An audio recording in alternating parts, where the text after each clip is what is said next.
A minha saudação é com a graça e com a paz do nosso Senhor e Salvador Jesus Cristo, amém? Glória a Deus. Em primeiro lugar, quero agradecer a Deus pela saúde, pelo privilégio que Ele tem me dado de estar mais uma vez na sua casa, cultuando o seu santo nome e podendo falar dessa palavra que tem todo o poder. Agradecer aos pastores da mesa, ao nosso pastor presidente, pastor Wagner Medina, pastora Nádia. Eu amo muito vocês e muito obrigado por confirmar. É impossível sair com incertezas agora, né?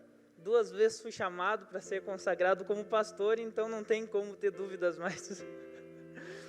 Também todos os outros componentes da mesa, em especial meu sacerdote, meu pai, pastor Daniel, enfim, todos os amigos. Se eu fosse saudar amigo por amigo aqui, eu ficaria o meu tempo e gastaria o dia todo aqui saudando, porque eu tenho muitos amigos aqui. Mas a minha palavra é de gratidão e dizer que eu amo todos vocês. Meus irmãos, abra comigo a sua Bíblia, no livro do Evangelho de João, capítulo 19 e o verso 38. João 19, 38. Aleluia. Glorificado é o nome de Jesus. João 19, 38, os amados acharam, e assim a palavra nos diz. Depois disso, José de Arimateia, o que era discípulo de Jesus, mas oculto por medo dos judeus, rogou a Pilatos que lhe permitisse tirar o corpo de Jesus. E Pilatos permitiu. Então foi e tirou o corpo de Jesus. E foi também Nicodemos, aquele anteriormente que se dirigia de noite a Jesus, levando quase 100 arratés de um composto de mirra e aloés. Tomaram, pois, o corpo de Jesus e os envolveram em lençóis com as especiarias, como era costume dos judeus na preparação do sepulcro. Meus queridos irmãos, pastores, amada e santa igreja do Senhor, o ambiente aqui estava preparado, a cena estava preparada, a mesa estava posta. Jesus já tinha enviado os seus discípulos para pedir emprestado o cenáculo. Enfim, a ceia está pronta, o ambiente está pronto. João, capítulo de número 13, vai dizer que Jesus vai falar o seguinte: e eu darei o bocado para o traidor, e eu darei o pão molhado para aquele que vai me trair.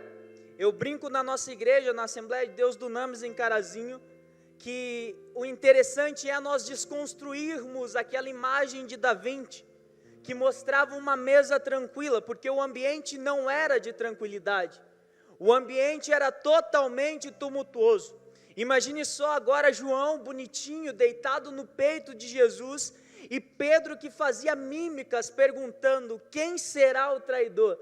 Será que sou eu o traidor? Será que é você o traidor? João, você está mais perto. Quem será o traidor? Qual de vocês que vai trair? Quem será o traidor? E é nesse momento que Jesus cega todos, de modo que o traidor se manifesta. Jesus, ele vai dar o bocado para Judas, e ninguém vê Judas saindo naquele momento. Alguns veem e vão achar que Judas foi comprar alguma coisa, porque Judas tinha algumas moedas. Judas sai para trair Jesus e vai vender Jesus a preço de escravo, porque para Judas Jesus era um escravo, que não cumpriu as suas expectativas. Então agora ele vai abandonar Jesus. Jesus, ele é abandonado, Jesus é traído. Enquanto ele é traído, Jesus canta o hino com os seus discípulos. Judas está traindo Jesus e Jesus está cantando o hino. Só que interessante é que aquela ceia era o corpo e o sangue de Jesus. Aquele pão era o corpo de Jesus, mas agora Judas dá mais valor a moedas do que ao corpo. Mas agora vai entrar em cena 2 outros personagens. Depois de Jesus sair da cena, nós sabemos que ele vai para o Getsêmani, vai orar 3 vezes, vai dar uma bronca em Pedro e nos discípulos. A turba enfurecida vai chegar com Judas, Judas vai dar um beijo em Jesus.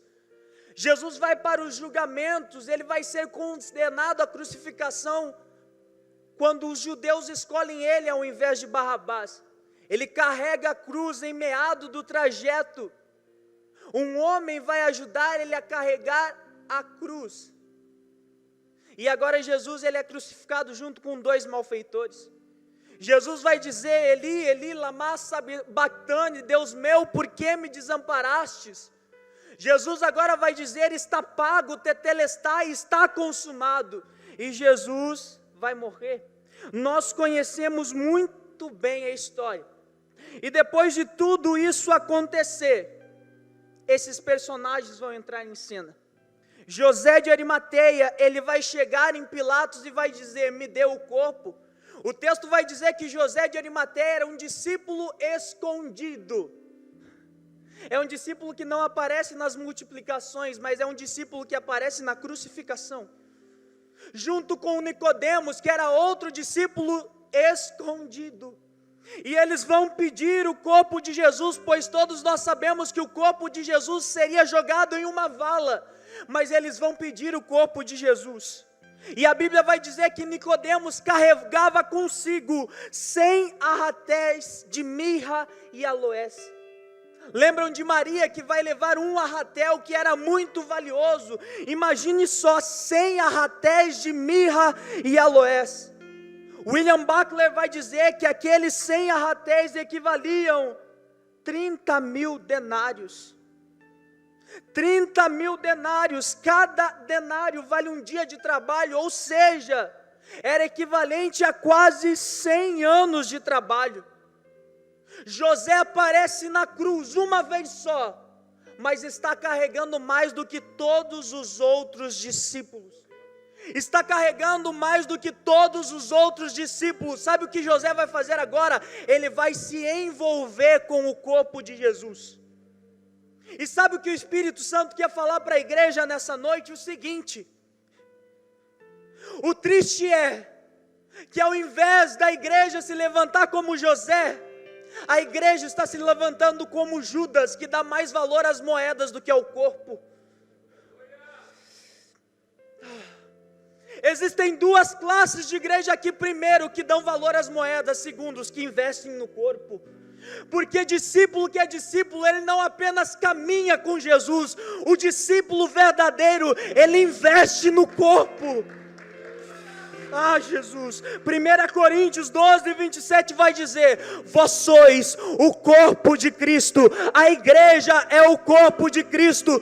Discípulo verdadeiro investe no corpo de Cristo. As irmãs do círculo de oração são o corpo de Cristo. O departamento de missão é o corpo de Cristo. E essa geração, a juventude, é o corpo de Cristo. Os jovens são o corpo de Cristo. E uma das coisas que me deixou mais triste na caminhada do Evangelho é quando um pastor muito conhecido chegou até mim e disse: não invista nos jovens, porque os jovens eles não dão retorno. Não invista na juventude, porque a juventude não dá retorno. Mas enquanto a igreja não investe na juventude, 88% dos jovens de 13 a 18 anos de idade visitam sites de pornografia de 2 a 3 vezes por dia. Enquanto a igreja não investe nessa geração, cresce cerca de 50% anualmente o número de jovens de 13 a 18 anos viciados em drogas no Brasil. Enquanto a igreja não investe na juventude, a segunda maior causa da morte de jovens de 13 a 24 anos no Brasil é o suicídio. Enquanto a igreja não investe na juventude, cresce monstruosamente o número de abortos clandestinos na juventude. Enquanto a igreja não investe na juventude, os youtubers estão invadindo com ideologias podres e nojentas, porque a igreja não investe na juventude. eu estou encerrando aqui. Eu tive um conflito comigo mesmo quando eu fui visitar o trabalho do pastor Josequiel. Eu tenho 20 anos de idade, igreja. E quando a gente foi evangelizar no planeta Atlântida, eu me senti velho, porque eu via jovens de 13, 14 anos usando drogas, bêbados, quase caindo nas ruas. Sabe o que é isso? Porque a igreja vê que não dá lucro à juventude, estão interessados nas moedas. Mas esse tempo mudou, nós estamos interessados em investir no corpo.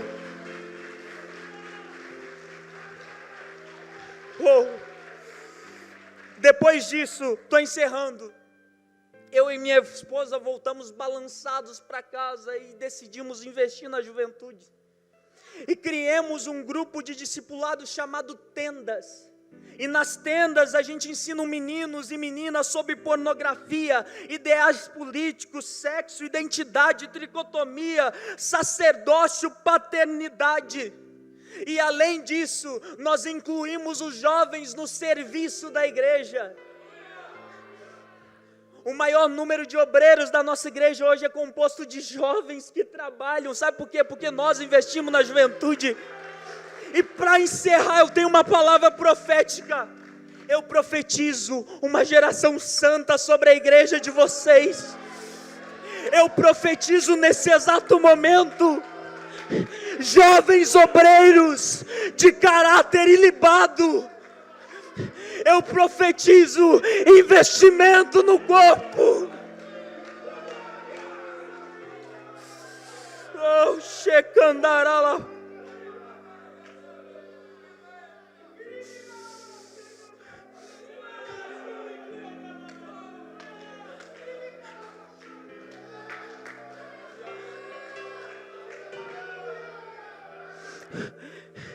Nós não queremos mais um avivamento que gere apenas grandes movimentos, mas nós queremos um avivamento que gere caráter na juventude.